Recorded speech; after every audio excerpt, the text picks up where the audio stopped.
Hola, buenas tardes a todos. Bienvenidos a una nueva sesión de Jóvenes Economistas. Por favor, silenciaros y apagad las cámaras para que sea más cómodo para Rosa, para la ponente. Daros las gracias a todos por asistir. Simplemente recordaros que estamos en las redes sociales, en la página web y que próximamente tendrá lugar el evento anual de Jóvenes Economistas en Madrid, que es el viernes 22. Tenéis todos los datos en la web, en las redes sociales y podéis apuntaros desde allí. Estaremos encantados de que vengáis. Hemos preparado un programa formativo, charlas y demás muy interesantes que creemos que se van a ajustar a lo que la gente nos demanda. Y ahora sí que sí, paso a presentar a Rosa, a mi compañera Rosa, compañera de la Comisión de Jóvenes. Es abogada y economista, sobre todo en este caso, con 15 años de experiencia, más de 15 años de experiencia profesional. Ha trabajado en dos Big Fours, en un despacho de abogados de reconocido prestigio y ahora ya, yo creo que viviendo mejor, técnico economista en el Ayuntamiento de Roquetas de Mar. Y además es vocal del Colegio de Economistas de Almería. Así que, Rosa, encantado. Muchas gracias por prestarte a dar estas charlas. Y te dejo vía libre. Muy bien, pues mil gracias, Marco, por tu presentación y muchísimas gracias a los que estáis al otro lado por estarlo. La verdad es que, bueno, pues a mí esta charla me hace especial ilusión porque, bueno, es la primera vez que me pongo delante de esta cámara, aunque he participado en alguna que otra charla en la parte logística, ¿no? Organizando un poco, bueno, alguna sesión, pero bueno, estar en el foco pues es un reto ilusionante, pero a la vez también una responsabilidad. Estamos viendo, bueno, la buena aceptación que ha tenido esta charla. Así que, bueno, espero no defraudar. Por aquí están diciendo que no se oye nada. Hola, ¿se oye? ¿Me escucháis? Sí, se oye. ¿Sí? Sí. Pues a lo mejor es que tenéis por ahí... Perdona, Rosa, reiniciar, salid y entrad y seguramente por eso sea, ¿vale? Eso, si tenga problemillas, que salga y le volvemos a dar entrada. Bueno, pues como os decía, bueno, esta tarde vamos a compartir las cuestiones legales de algún... por aquí, bueno, nos lo ha dicho Marco, cuando empiece a presentar me quedo sin tener acceso al chat. Entonces, si no os parece mal, las cuestiones que vayáis teniendo, bueno, las vais anotando o si queréis dejarlas en el chat y le daremos respuesta al final de la sesión, ¿vale? Así que voy a compartir la presentación. Por aquí dicen que si lo dejaremos grabado. En principio yo creo que sí, ¿no? Marcos, corrígeme si me equivoco. Se grabará la sesión y se colgará en la web del Consejo. A ver.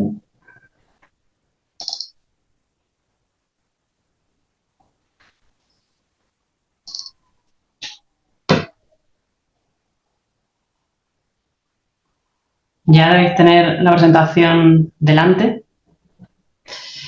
Y bueno, como os decía, ¿cuál va a ser un poco el esquema de esta tarde?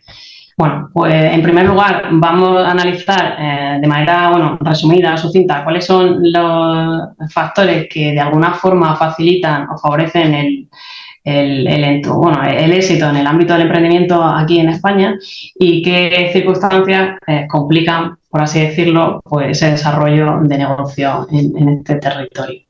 Una vez que tengamos un poco pues una puerta, o sea, una situación de partida más o menos clara, pues pasaremos a analizar las tres alternativas, los tres vehículos que existen hoy día para lanzarse al mercado, ¿no? Los más, bueno, existen más, pero estos son, digamos, los más comunes. Por una parte, analizaremos la cesión de una creación, de una invención. Por otro lado, hablaremos también de la explotación personal como trabajador autónomo de ese negocio.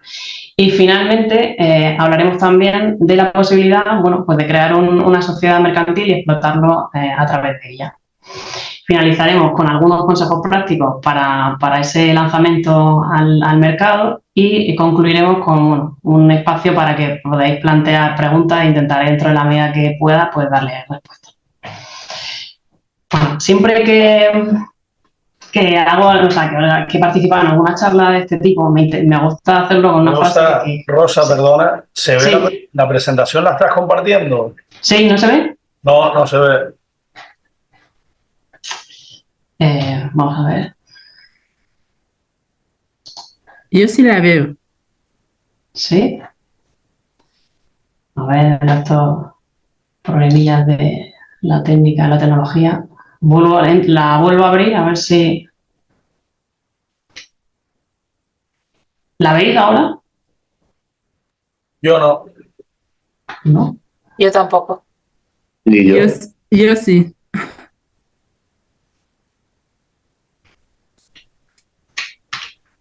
No veis nada. O sea, los que no veis nada. No, te vemos a ti. A mí solo. A ver.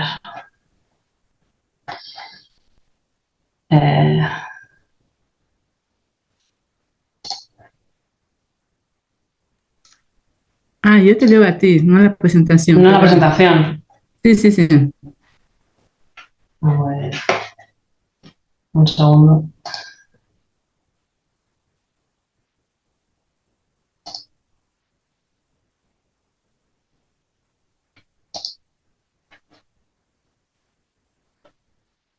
Ahora sí, Rosa. Sí, ahora sí. Bueno, se ve tu escritorio.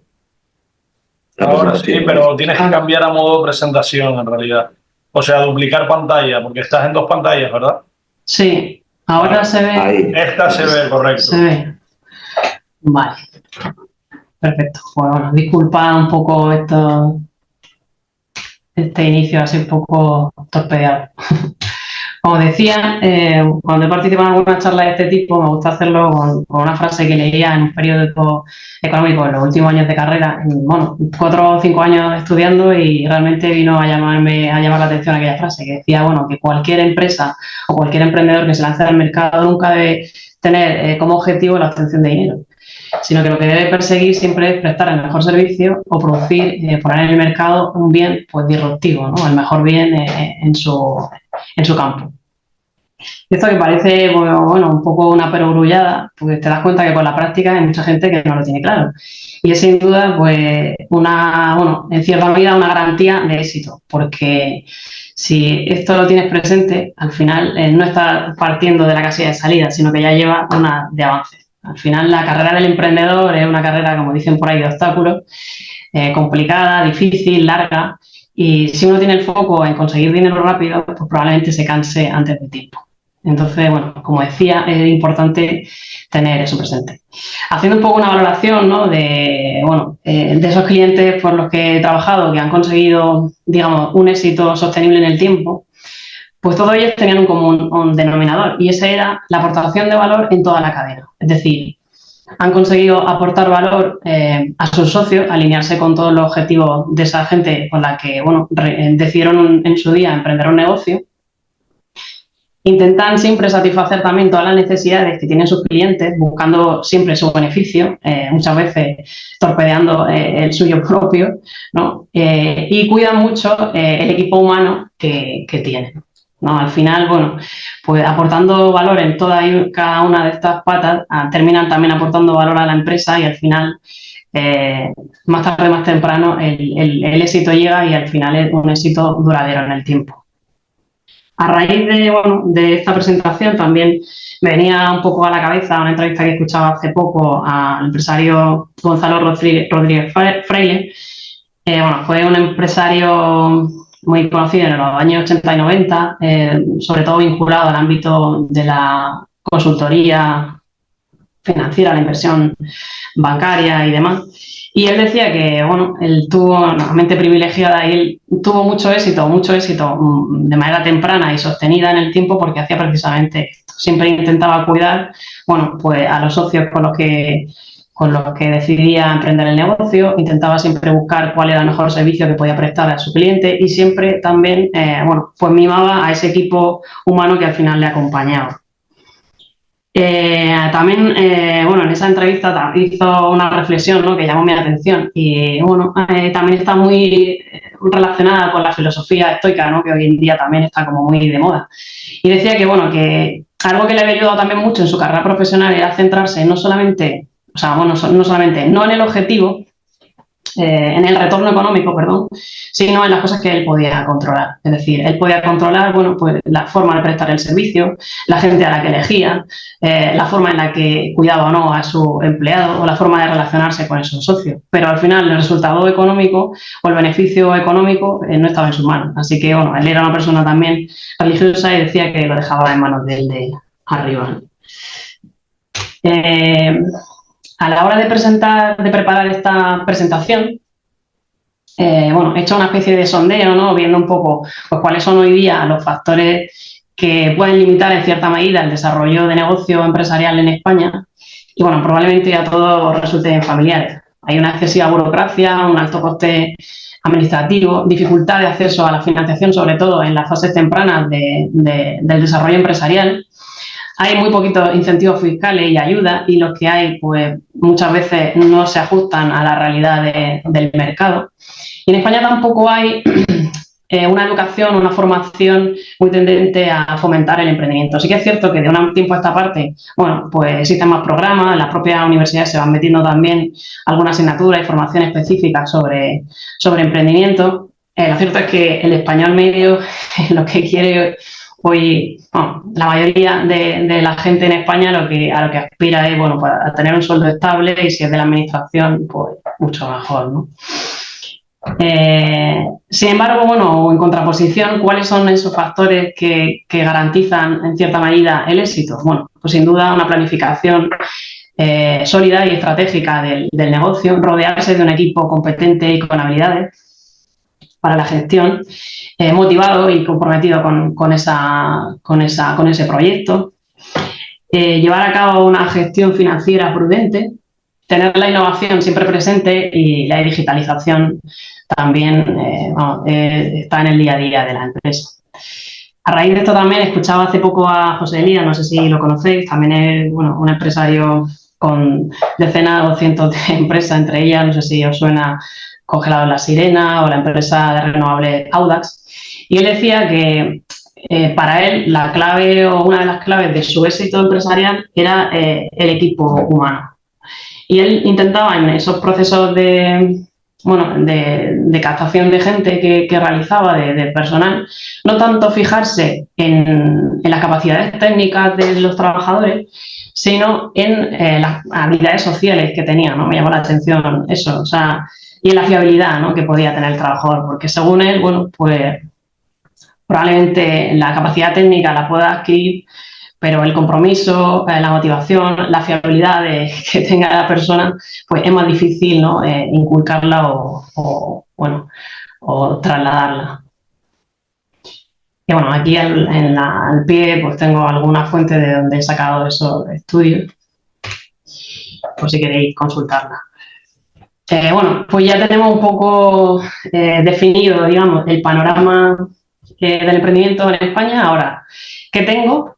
Nos planteamos qué quiero conseguir y cómo puedo explotar mi idea de negocio. Bueno, pues en función de la respuesta a esas preguntas, buscaré un vehículo o buscaré otro. En nuestro caso, pues ya os digo, vamos a analizar la transmisión de la idea de una invención, de una creación, la explotación personal y la explotación a través de una sociedad mercantil. Comenzamos por la primera, transmisión de la creación. ¿En qué situación estaríamos? Bueno, pues imaginaros que somos informáticos o no siendo informáticos, hemos desarrollado una aplicación o un dispositivo disruptivo que es capaz de realizar una serie de gestiones que no existían antes en el mercado y por lo que sea, pues no me siento yo con la capacidad a lo mejor o con las habilidades comerciales necesarias para sacarle el mayor rendimiento. Entonces, ¿qué hago? Bueno, pues decido unirme a otro inversor o a una sociedad y cederle esa explotación. Y en este punto hay que tener tres cuestiones claras. En primer lugar, que la naturaleza, por así decirlo, de creador, de autor, nunca se puede transferir. O sea, nosotros lo que transmitiremos, lo que cederemos será los derechos de explotación que genere esa invención, pero nunca la autoría. Es decir, a nosotros siempre, aunque cedamos esos derechos de explotación, nos tienen que reconocer como autores de esa obra. Además, esa cesión no se puede realizar de manera indeterminada ni en el espacio ni en el tiempo. Es decir, hay que concretar exactamente por cuánto tiempo le cedo yo esa explotación y en qué punto geográfico voy a permitir que esa explotación se lleve a cabo. Bueno, ahora profundizaremos un poquito más en eso. Un tercer punto que hay que tener también muy claro es el de el precio.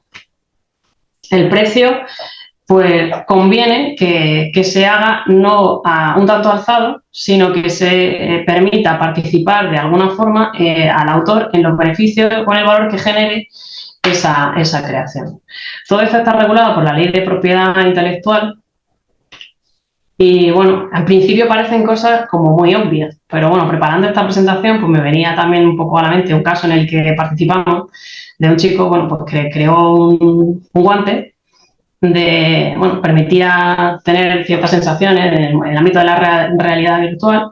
Y lo que se suele hacer también es muy común, vale, yo te compro esa creación y además te contrato para que tú sigas desarrollando eso en mi empresa. En este caso, pues, incumplieron todos esos puntos que hemos dicho. O sea, el precio, le dieron unas ridículas de dinero por esa cesión, lo obligaron a ceder, bueno, a que esa empresa pudiera explotar esa invención en cualquier parte del mundo de manera indeterminada y de manera indefinida, y además lo obligaron a no competir con esa empresa, con ese negocio, y a tener una exclusividad indefinida también. De manera que el pobre, claro, estaba atado de pies y manos. Poco a poco, la verdad es que, bueno, intentamos a raíz de, bueno, muchas conversaciones, muchas reuniones, todas ellas bastante violentas, pues que ese precio al final se modificara, consiguiera un poco más al final lo que le dieron fue un poco más de participación en esa entidad.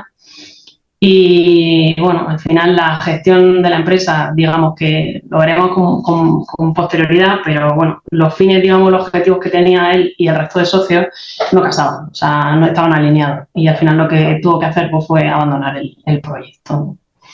Entonces, bueno, por hacer un poco de recapitulación, en este punto tenéis que tener claro que si pretendéis ceder vuestra idea, pues tenéis que concretar muy bien, describir de manera exhaustiva qué estáis cediendo, tener claro que se tiene que concretar el espacio y el tiempo. Si de no concretarlo, la ley entiende que el país en el que se entendería que se puede explotar esa creación, en el que se lleva a cabo esa cesión. Y en cuanto a tiempo, si no se dice nada, pues se entiende que la explotación se puede realizar durante 5 años por esa empresa que adquiere, ¿vale? Bueno, esa empresa o ese empresario.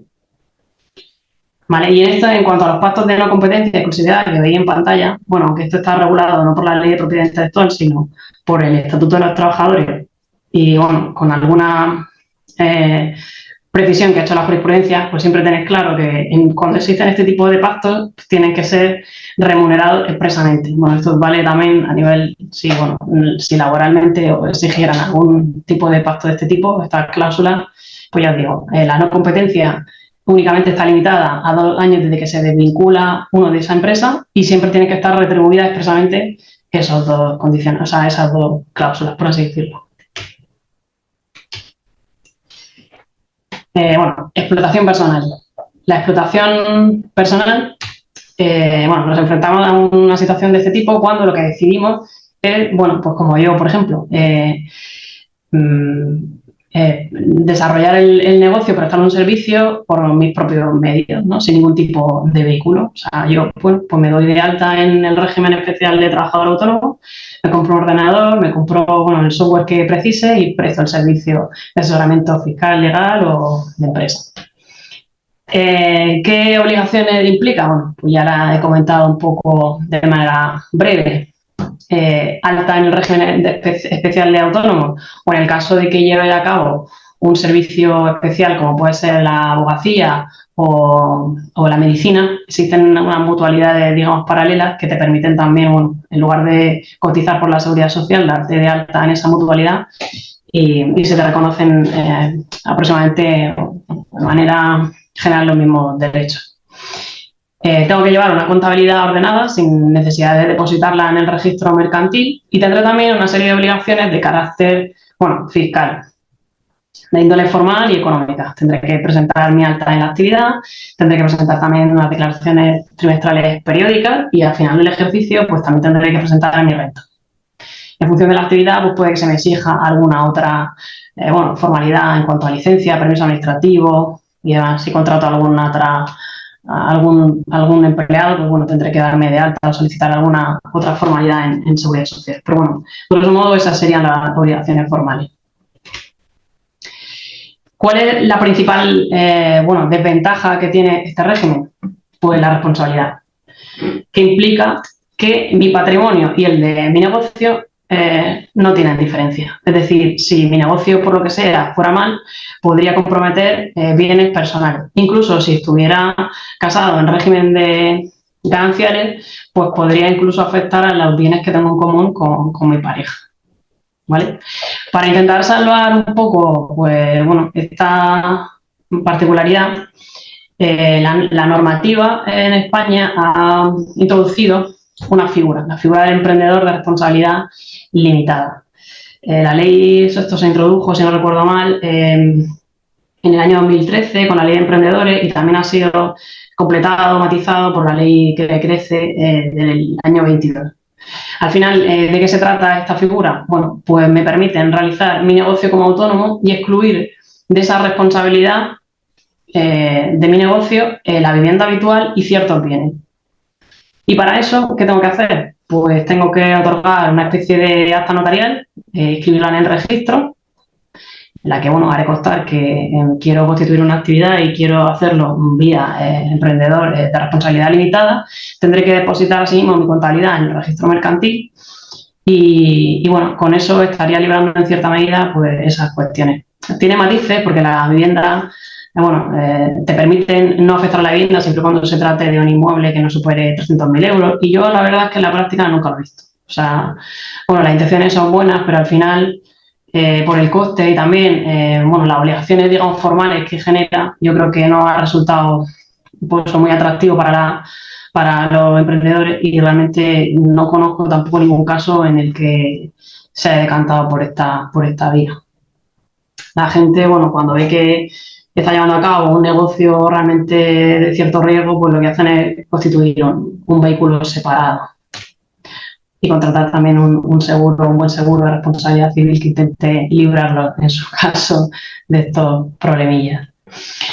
Otra de las desventajas que tiene el trabajar de esta forma como trabajador autónomo es la dificultad para dar entrada a capital ajeno. Al final, el hecho de que no haya una separación clara entre el patrimonio personal y el patrimonio empresarial pues impide que pueda valorar de forma certera la actividad económica y complica asimismo pues, que pueda fijar esa inversión.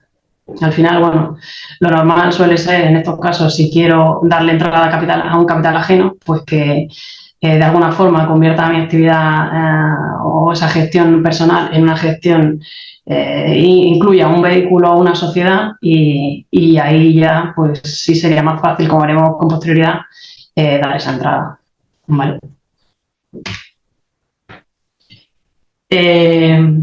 Explotación societaria. Como comentaba y como ya hemos advertido antes, ¿en qué consiste? Bueno, pues mi negocio tiene cierto volumen, por así decirlo, y decido no solamente darme de alta yo como autónomo, sino constituir una sociedad, un vehículo y poner a disposición de ese negocio por medios materiales, a lo mejor contratar a gente, medios humanos, y empezar a rodar de esa forma, digamos, separada. Trámites que precisa esta alternativa. Bueno, pues tendré que solicitar una denominación distinta para esa sociedad en el registro mercantil central. Tendré que elaborar unos estatutos que al final son un poco, pues las reglas que van a regir el funcionamiento de esa sociedad.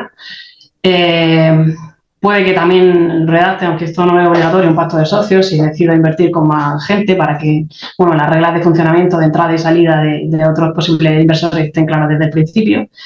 Y bueno, tendré que llevar ahora sí una contabilidad con arreglo al Código de Comercio, depositar esa contabilidad en el registro mercantil, legalizar libros. Igualmente, la sociedad, si va a contratar a personal, pues tendrá que darse de alta también en Seguridad Social. Y esto no excluye, por así decirlo, la obligación que tendrá el administrador en su caso de estar de alta también como autónomo societario en la Seguridad Social. Desde el punto de vista fiscal, bueno, pues las obligaciones formales son muy similares. Tendré que comunicar mi alta en la actividad, tendré mis obligaciones periódicas de IVA, retenciones en su caso, o pago la cuenta de impuestos sobre sociedades, y al final del ejercicio, pues tendré también que presentar ese impuesto sobre sociedades. ¿Vale? Si hacemos un poco una comparativa entre un régimen y otro, en la explotación personal y la explotación a través de una sociedad, pues vemos que prácticamente las principales diferencias, ¿no?, en cuanto a formalidades están en los trámites previos que requiere la constitución de una sociedad. En esa,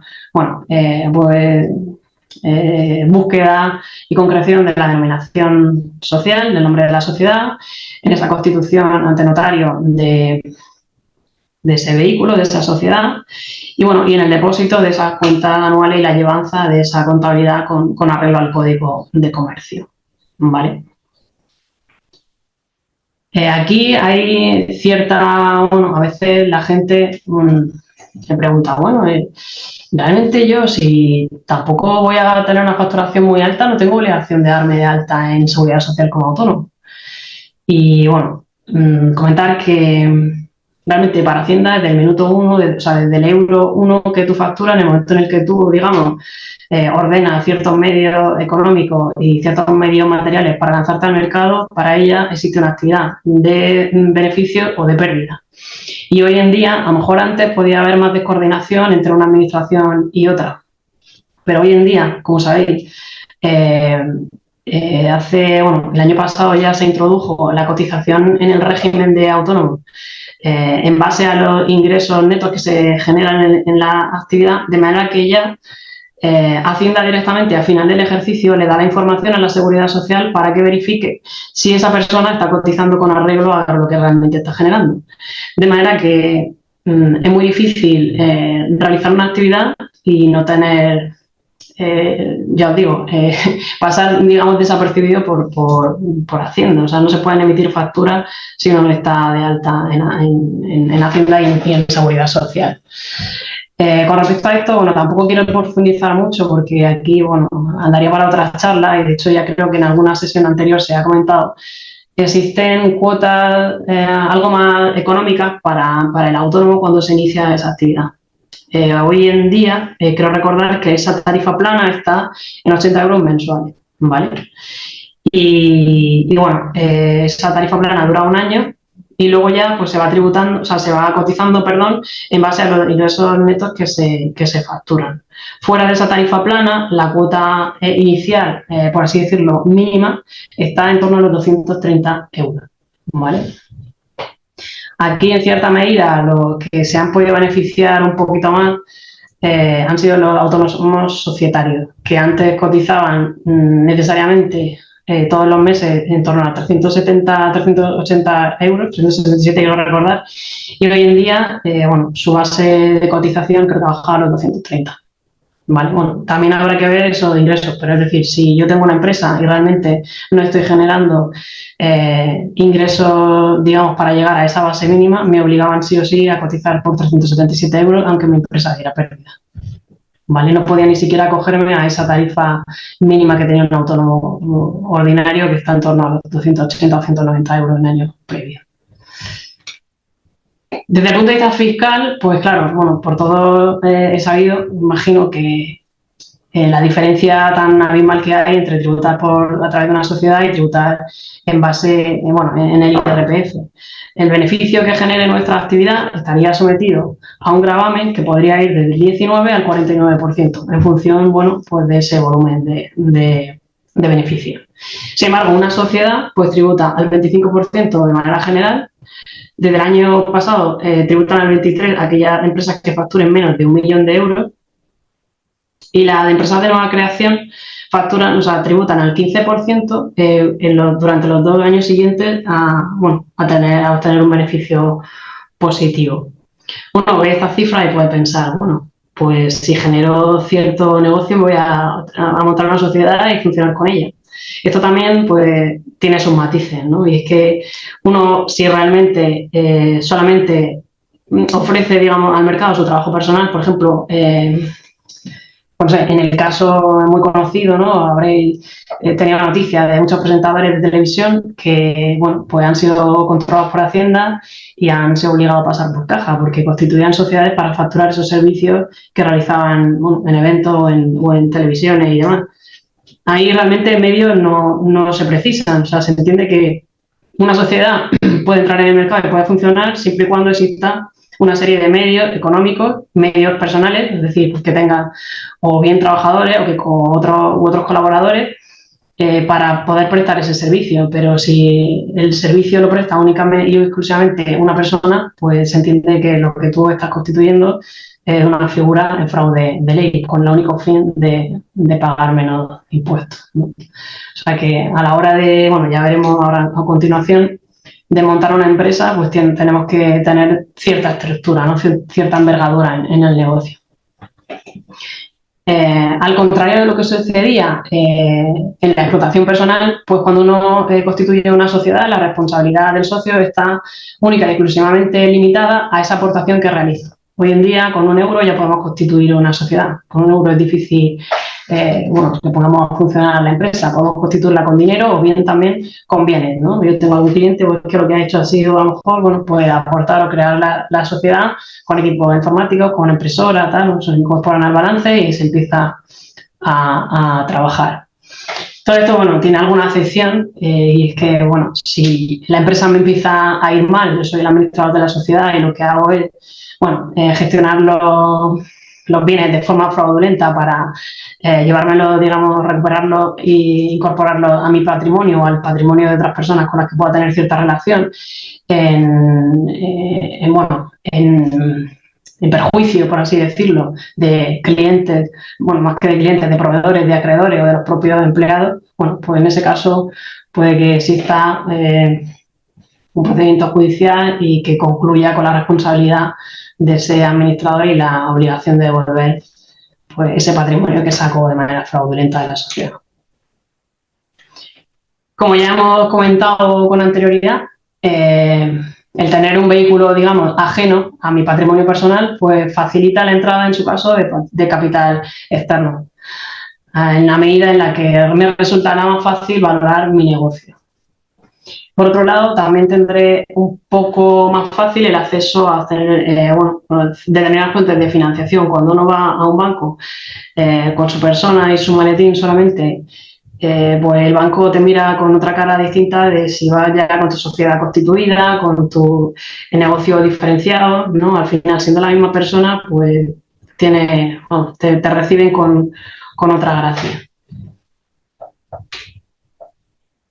Y bueno, en alguna ocasión podemos decir, ¿cómo podemos valorar nuestra empresa? En alguna sesión pues, me han preguntado, existen en el mercado muchísimas formas de valorar nuestro negocio, a través de comparables con empresas semejantes en el sector, a través simplemente de la dilución, es decir, oye, yo quiero que entre capital ajeno porque necesito dinero para financiar un movimiento a una siguiente fase de producción, pues tengo que pensar hasta qué punto estoy yo dispuesto a diluir mi participación en la sociedad, o bueno, a través del análisis del cash flow o de la rentabilidad que pueda recibir el inversor, ¿no? Que esté generando, el negocio que esté generando, que espere generar en el futuro, en fin.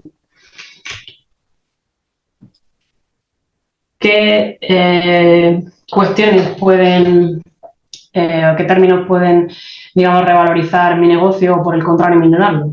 Bueno, pues Aspectos que pueden revalorizar mi negocio pues son el llevar una contabilidad clara y el llevar una contabilidad ordenada, el tener, si tengo alguna invención, pues esa creación registrada, esa marca registrada, el tener créditos fiscales correctamente contabilizados y el contar sin duda pues con un equipo humano involucrado en el proyecto y comprometido con el negocio. Y por la contra, pues, ¿qué aspectos pueden, digamos, perjudicar a la hora de valorar una sociedad?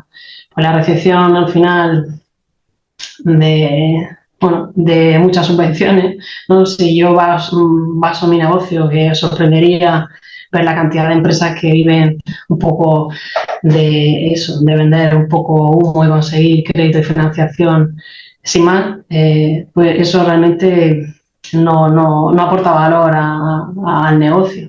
El tener un endeudamiento excesivo, el contar con contingencias laborales, es decir, bueno, pues aplicar contratos que realmente no se ajustan a la realidad que estoy llevando a cabo, el tener pues ciertas contingencias fiscales porque no estoy cumpliendo con la normativa fiscal como debería, o el tener también pues un capital social muy diluido, es decir, muchas pequeñas participaciones, porque si realmente una empresa está interesada en mi negocio y quiere entrar, pues claro, va a ser mucho más difícil para ella tener que negociar con cada uno de los socios, que si por el contrario, bueno, pues el capital está concentrado y es más fácil entrar a sentarse a negociar con uno o con dos socios.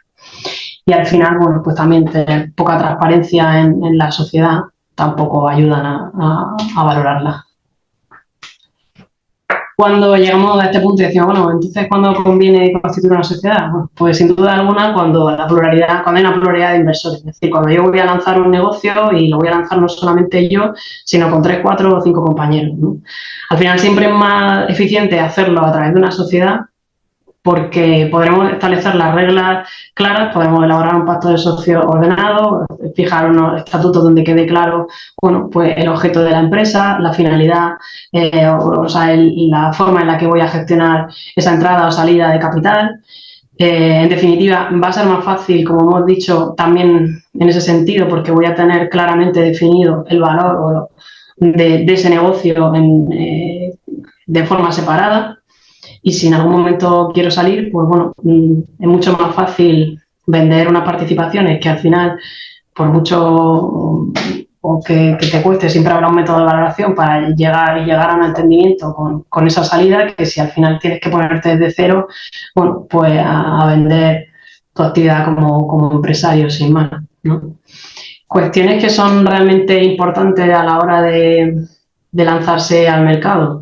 Pues yo creo que esto ha salido muchas veces en esta presentación, elaborar un buen pacto de socios, ¿no? Al final eso yo creo que es clave, fijar pues las condiciones de entrada que se le pueden dar a nuevos socios que se puedan incorporar con posterioridad, condiciones de salida para esos socios que están, condiciones de competencia o no que puedan realizar una vez que yo me marche de la sociedad, ¿no? O sea, eso es súper importante.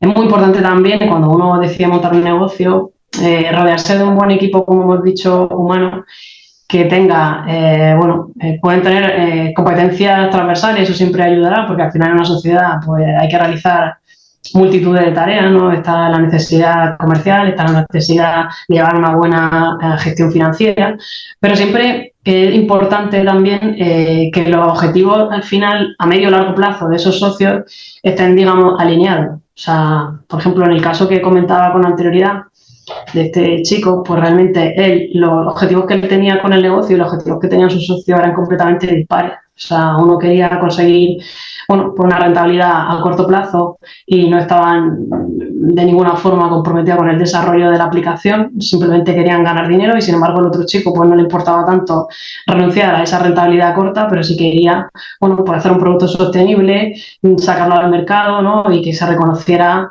realmente el producto y no tanto ese retorno económico.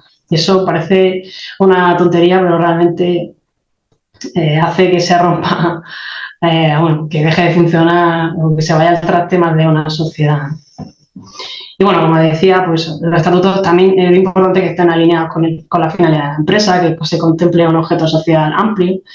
Hay, bueno, en el mercado, desde hace unos años, una figura que permite crear una sociedad, bueno, en un par de días o tres, a través de unos estatutos tipo y con una especie de, bueno, con tu certificado digital lo puedes hacer de esa forma. Yo realmente conozco algún caso que se ha acogido a esa fórmula, pero no lo aconsejo. Por al final, como os decía, es importante cuando uno se lanza al mercado establecer un poco unas reglas que se adecúen a la situación que yo tengo. Y esos pactos, al final, que son un poco estándar, pues no siempre se van a alinear con mi estrategia o con mis intenciones o con mis objetivos, ¿no? Entonces, bueno, al final como todo se puede cambiar en esta vida, se pueden se pueden modificar esos estatutos, bueno, pues con tu escritura, escribir en el registro y demás, pero bueno, ya tienes que ponerte de acuerdo con esas personas con las que a lo mejor en un inicio todo es más fácil negociarlo, y luego ya a medida que va creciendo o que va,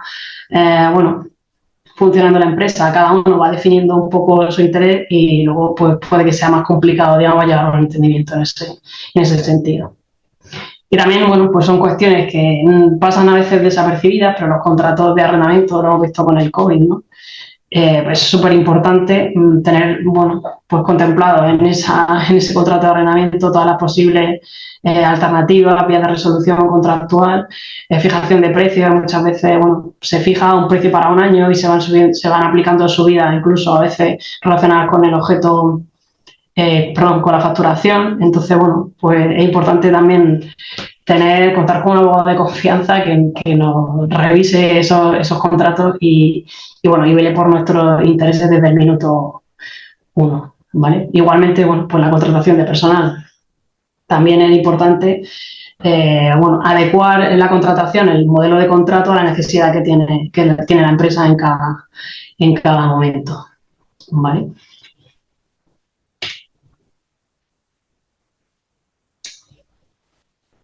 Algunos consejos prácticos. Bueno, pues en el ámbito de la cesión, como hemos visto ya, es súper importante cuando vayamos a plantearnos una transacción de este tipo, describir de manera exhaustiva esa obra o esa creación que vamos a realizar. Determinar claramente también el territorio, el plazo en el que van a ser de aplicación. Y fijar también, pues, bueno, una resolución, unos motivos, digamos, que nos permitan resolver ese contrato llegado el caso. Y en cuanto al precio, pues ya lo hemos dicho, siempre es más fácil fijar un precio ajustado cuando se hace de manera o en base a una retribución variable en función de la riqueza o del valor que genere esa creación, que fijar una retribución a tanto alzado, porque a lo mejor en un primer momento nos puede parecer pues una cantidad muy buena, pero en la medida en la que ese negocio se ponga a funcionar y se lance al mercado, pues a lo mejor estoy yo perdiendo un poco retorno de esa creación que al final, bueno, pues he creado yo. Y en cuanto a las cláusulas de no competencia y exclusividad, pues ya lo hemos dicho antes, siempre las cláusulas de no competencia limitadas en el tiempo, 2 años desde que finalizó mi relación o mi vínculo con esa empresa, y siempre deben de ser remuneradas. Si no se cumple ese requisito, pues no tiene ningún tipo de validez, ¿vale? Otras cuestiones que, bueno, pueden resultar interesantes a la hora de constituir una sociedad o no. Como ya hemos comentado, en función también del objetivo que yo tenga con mi negocio a medio y largo plazo, si lo que quiero realmente es explotarlo por mi cuenta o quiero que entre a capital ajeno, pues siempre convendrá, aunque cueste un poco más, pues crear un vehículo separado, porque será mucho más fácil pues dar entrada a esos socios. Y bueno, y ya os decía que cuando se hace cuando realmente voy a iniciar una actividad con más socios, yo siempre mi consejo es crear un vehículo separado para poder fijar esas reglas desde el principio, porque al principio, pues bueno, siempre es más fácil llegar a acuerdos que cuando las cosas, bueno, pues se ponen complicadas y cada uno a lo mejor quiere tirar para para un lado, ¿no? Y bueno, yo creo que hemos llegado ya a la parte de ruegos y preguntas. No sé si tenéis alguna cuestión que queréis que compartamos, tenéis alguna duda o alguna cosa que queréis que veamos. Yo, si se me permite, tengo algunas dudas, por si las podía plantear. Sí, plantear, a ver si podemos Sí. ayudarte. Mira, mi duda principal es con el tema de la sociedad cuando se constituye, normalmente suele ser una cosa, digamos, rápida, ¿no? Cuando ya se constituye ante notario, pues a lo mejor si tienes toda la información lo puedes hacer como en unos 7 días o así. Pero luego es verdad que la inscripción en el registro mercantil sí que suele demorarse mucho por el tema este del plazo de los 15 días hábiles y quería Sí. saber qué puedes hacer una vez que has constituido la sociedad. Por ejemplo, ¿tienes que esperar hasta que esté registrada en el registro mercantil para empezar a contratar trabajadores, por ejemplo, o para emitir facturas o incluso para abrir una cuenta del banco? Pues, a ver, hace tiempo que no gestiono yo cuestiones de este tipo, pero si no recuerdo mal, lo que la ley determina es que tú, una vez que constituyes la sociedad ante notario, la sociedad tiene plena validez. Lo que pasa es que al no estar inscrita en el registro mercantil, por así decirlo, no tiene la posibilidad esa gente que se pueda relacionar con ella, ya sean clientes, ya sean empleados, ya sean acreedores, de saber en qué situación está. Por lo cual, eso lo que hace es que obliga sí, en cierta medida al administrador a responder de una forma ilimitada durante ese plazo. Es decir, durante el plazo que transcurre desde que la sociedad empieza a funcionar hasta que se inscribe. ¿Vale? No sé si he resuelto tu duda. El tema, Rosa, yo es que he tenido ahora, y sí que depende un poco de cómo, del tema de la inscripción. Si no, bueno, aquí, por ejemplo, Sí. hemos creado alguna con el tema de la ley Crea y Crece, estas de €1, y esas son bastante rápidas, porque como van con un formulario estándar, Sí. va bastante rápido. Sí, eso es que te lo escriben prácticamente a los 2 días, ¿no? O sea, Sí, nada, eso va rapidísimo. automático. En el tema de las que escribes por vía habitual, que es con el notario, con todos los pasos a seguir y demás, normalmente te piden la apertura de la cuenta previa, la solicitud de la denominación social previamente, el registro mercantil central y el tema de la cuenta bancaria y luego, bueno, un montón de datos que el notario te pide. Y el CIF provisional, que aquí el problema de los registros depende de lo que tarda el registro. Tienen hasta 30 días después de la escritura, notarial para escribirla. Depende de lo rápido que sea el registrador en este caso. Si no, la sociedad puede puede recibir ingresos con el CIF provisional, porque va a ser el definitivo una vez esté inscrita, pero no puede hacer pagos, que es muy gracioso, porque la cuenta está bloqueada. Ya. Pero ese es el procedimiento habitual. O sea, los ingresos los puedes recibir, lo que no puedes hacer es pagos. Que es una cosa que no entendemos, pero está así en este momento porque los bancos no permiten hasta que no esté registrada con nota simple el hacer operaciones con la cuenta. Claro, pero digamos que esas son las limitaciones que te establece el banco, pero si tú quieres operar de alguna otra forma... Puedes operar. Puedes operar perfectamente. Yo creo que la diferencia sigue, o sea, se mantiene en ese sentido, que el administrador pues, durante ese tiempo responde de manera ilimitada por las gestiones que realice, porque pues lo que hemos dicho, para los clientes, para los acreedores, no pueden conocer en qué situación está esa empresa, al no ser pública. Claro, el tema es que está ahí en Constitución, que ese es el limbo Exacto. legal, que ese es el limbo legal que está un poco ahí raro. Sí, eso es.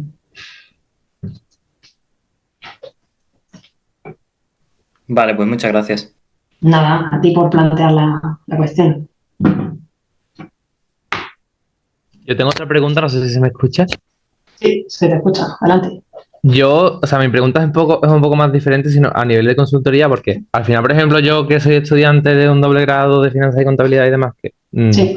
casi todo lo que hemos hablado lo entiendo medianamente y lo podría gestionar, pero a nivel de una persona, por ejemplo, que no tenga estos conocimientos que al final me da la carrera, ¿hasta qué punto sería mejor incluso externalizar algunas partes? Porque, por ejemplo, cuando hemos dicho lo de la contabilidad, lo de la fiscalidad, creo que muchas veces hay errores de que o no están bien asesorados a la hora de hacerlo o no saben hacerlo bien, porque al final es un mundo un poco complicado. ¿En qué punto sería bueno externalizar esa contabilidad y esa parte fiscal de una nueva empresa? Pues vamos, si desde el punto de vista económico te lo puedes permitir, yo creo que desde el minuto uno, ¿no? Al final, cuando uno tiene una idea de negocio, tiene que centrarse en desarrollar esa idea. Y las cuestiones de las que uno no tiene cierto expertise, por así decirlo, pues que la haga el que sabe, ¿no? Porque efectivamente para una persona que sepa, pueden resultar sencillas, pero a lo mejor para alguien que no, pues puede cometer equivocaciones que al final son costosas y que pueden poner un poco el negocio en una situación mala, ¿no? Sobre todo pues, en el inicio. O sea que yo, vamos, normalmente sí que aconsejo pues, que toda esa gestión se externalice. Y yo creo que hoy en día, bueno, pues gracias a la digitalización de los servicios hay multitud de alternativas para cubrir ese servicio a un coste considerable, ¿no? Considerable. O sea que en ese sentido yo creo que sí, que tiene razón. No sé si he resuelto tu pregunta o tú me hablas de alguna cantidad en concreto, a partir de qué facturación eres. No, sí, lo has resuelto. O sea, en el momento que has dicho del minuto 1 lo has resuelto. Muchas gracias. Vale, a ti.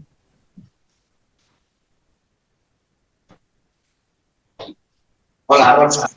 Soy Ignacio. Hola, Ignacio. Adelante. Tengo una preguntilla. Voy a aprovechar que hago consejos tuyos, no personales, y es, o sobre todo, por cuándo creo la sociedad.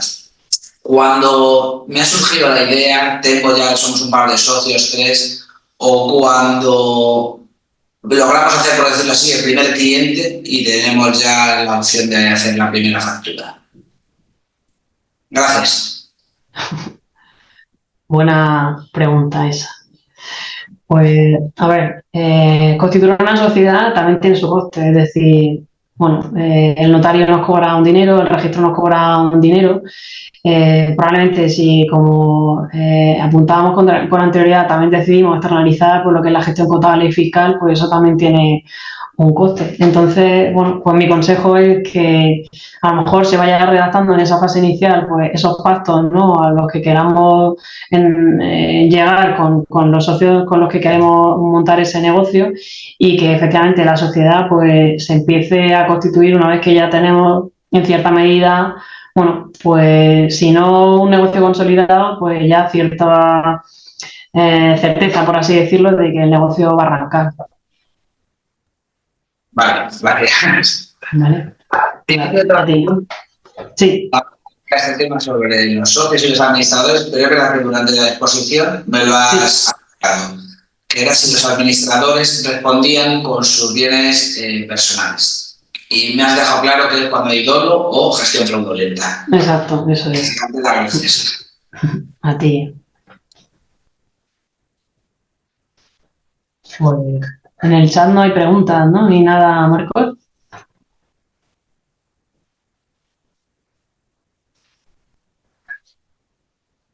No he visto, no hay ninguna pregunta No hay más nada. por aquí.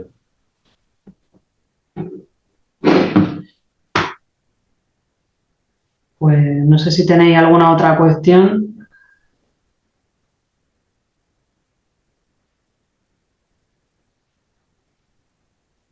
Estoy un poco revisando mis apuntes por si me he dejado alguna cosa que pueda ser interesante compartir con vosotros antes de decidir cerrar.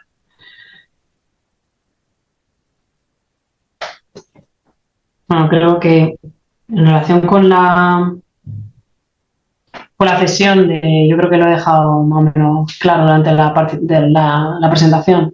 Cuando uno cede una idea o una creación, la autoría es intransferible. Es decir, yo nunca puedo ceder mi condición de autor o de creador. Yo lo único que cedo son pues esos derechos de explotación, que en ese sentido pues sí que me he encontrado con algún que otro abuso, ¿no? La empresa a lo mejor que compraba esa idea negaba, por así decirlo, la existencia de ese creador o de ese autor sobre la base de que realmente ellos compraron una cosa y estaban comercializando otra, ¿no? Y ahí la ley es clara, ¿no? Ahí la ley establece que si existe esa transformación y es verdad que tú estás comercializando otra cosa distinta, debe ser efectivamente un producto totalmente diferente. De ahí, bueno, pues esos consejos que dábamos de, en el momento en el que tú quieras acceder pues una creación, un software, un dispositivo, establecer exactamente y exhaustivamente qué se está accediendo, ¿vale?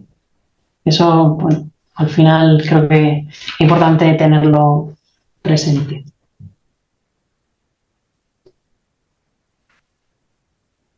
Y una última duda, si podría, si me la permite. Sí. Es Claro. si, por ejemplo, yo en la universidad he estudiado un par de instituciones de programas que ayudan a emprender, como es el TRADE aquí en Andalucía o el Plan Emprende, el programa Emprende. Sí. Saber si hay otras instituciones, otros programas que te ayudan a emprender en ese sentido, ofreciéndote, pues, no sé, un poco de asesoramiento, ayuda, etcétera. Si conoce usted alguno, claro. Pues sí, sí que hay un montón de lanzaderas y empresas o de alguna forma asociaciones que están realizando ese tipo, bueno, de labores y de trabajo. Yo creo que en alguna sesión que hicimos, creo recordar, el año pasado, no sé si facilitamos un listado con algunas lanzaderas que podían, bueno, resultar interesantes en ese campo. Si quiere, intento rescatarla, como también el tema, bueno, está relacionado y la enviamos a los que os hayáis inscrito, las colgamos si hay alguna forma de hacerlo en la presentación o algo así, ¿vale? Para que las podáis tener, Vale, vale, muchas gracias. ¿vale? Venga, nada, a ti.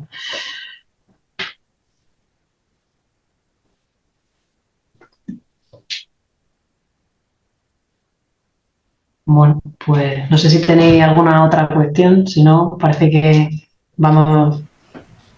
Yo tengo una duda. Sí, adelante. Es un poco parecida a las anteriores, que es que si realizas un tipo de actividad económica en Internet y no llegas a una cifra de ingresos anuales, ¿verdad? Eso que se dice de que no hay riesgo de que Hacienda te ponga una multa, por así decirlo, por no declarar dichos ingresos. Pues yo, la verdad es que aquí en este sentido diría que no. O sea, para Hacienda, en el momento en el que tú, digamos, ordenas una serie de medios, en este caso, bueno, pues tienes tu programa informático, tu plataforma informática y te dispones a facturar, ya sea por internet o ya, como estás diciendo, o de manera física, aunque la cantidad sea pequeña, la obligación existe. Otra cosa es que, bueno, como todo, en la realidad, la normativa va muchas veces detrás de la realidad y puede que, bueno, tengas suerte y por lo que sea no den contigo, pero no, yo creo que Hacienda es de la parte de la administración que cuenta con software más avanzado y tiene una estructura que es difícil escapar de ella. En ese sentido, ya te digo, que obligación tiene. Otra cosa es, bueno, pues que tenga suerte, por así decirlo, y que no den contigo, pero obligación hay desde el euro 1. Perdona, Rosa. Sí. Que están preguntando por preguntas y respuestas si vamos a pasar la ponencia. La ponencia se cuelga siempre en la web de Jóvenes Economistas, ¿vale? Ahí la tenéis a vuestra disposición para descargarlo. Y respecto a lo que pregunta este chico, por puntualizar, es que es una mala creencia que si estás por debajo del salario mínimo, que ahora como no para de crecer, pues y no ganas por encima del salario mínimo, no tienes obligación de estar dado de alta o no tienes obligación de tributar o de tal o de cual. En el momento que tú, como bien has dicho, ordenas medios humanos y materiales para hacer alguna actividad, estás obligado a tributar. Y como dices, Hacienda lo sabe todo. En el momento que hay movimientos bancarios o tal, Hacienda lo sabe. Y lo de y sobre todo el tema de la venta por internet, que además es que están rastreándolo, pero vamos. El tema de la venta online con las ventanillas únicas y demás, es que es un foco de inspección, vaya. Sí, en ese sentido, igual no lo he matizado durante la presentación, sí que hay cierta, bueno, cierto movimiento, cierta doctrina jurisprudencial, que en el ámbito de la seguridad social sí que te exime, por así decirlo, o te puede perdonar el alta en la obligación de cotizar en la seguridad social si no recibes un salario, lo que es el equivalente al salario mínimo. Pero es en el tribunal, es decir, ha tenido que llegar la administración, pedirte el dinero y tú recurrir y que luego el juez pues te quiera dar la razón, basándote en esa doctrina. Pero Hacienda, vamos, para Hacienda no hay, Pues no hay exclusión. Con Hacienda sí que la obligación está desde el minuto 1 y la obligación de, tanto formal de presentar modelos y de pagar impuestos, por supuesto. Nos pregunta que qué sanciones podríamos enfrentar. Pues es que depende de los modelos que dejes de presentar y que dejes de presentar. Claro. O sea, no hay más. Sí. Sí, como regla general, pues te podrán exigir el impuesto que hayas dejado de pagar e incluso sancionarte o exigiéndote además la mitad de lo que hayas dejado de ingresar. Correcto. Eso como mínimo. Luego ya a partir Exacto. de ahí, pues por las sanciones por no presentar determinados modelos, informativos, etc, etc, etc. O sea, es que hay... Por eso la importancia de tener un economista o un asesor, en este caso fiscal, desde el momento cero. Claro, Hablabas exactamente. antes. Eso es, sí.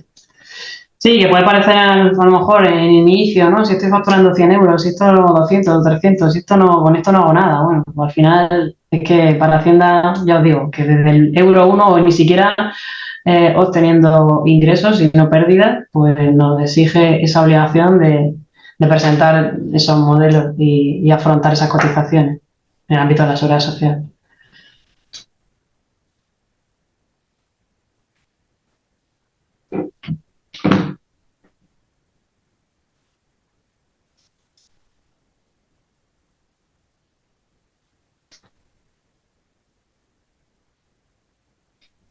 Bueno, pues no sé si no existe ninguna otra duda.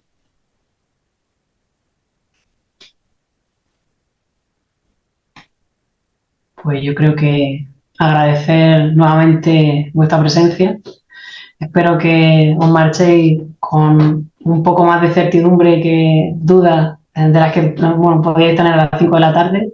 Y nada, como dice Marco, la presentación estará colgada en la página del Consejo. Animaros a que interactuéis con nuestras redes sociales, con nuestra página y animaros asimismo a que vengáis el próximo 22 de marzo a ese Congreso Nacional. Así que sin más, pues un placer y hasta pronto. Bueno, buenas tardes a todos y nos vemos en Madrid.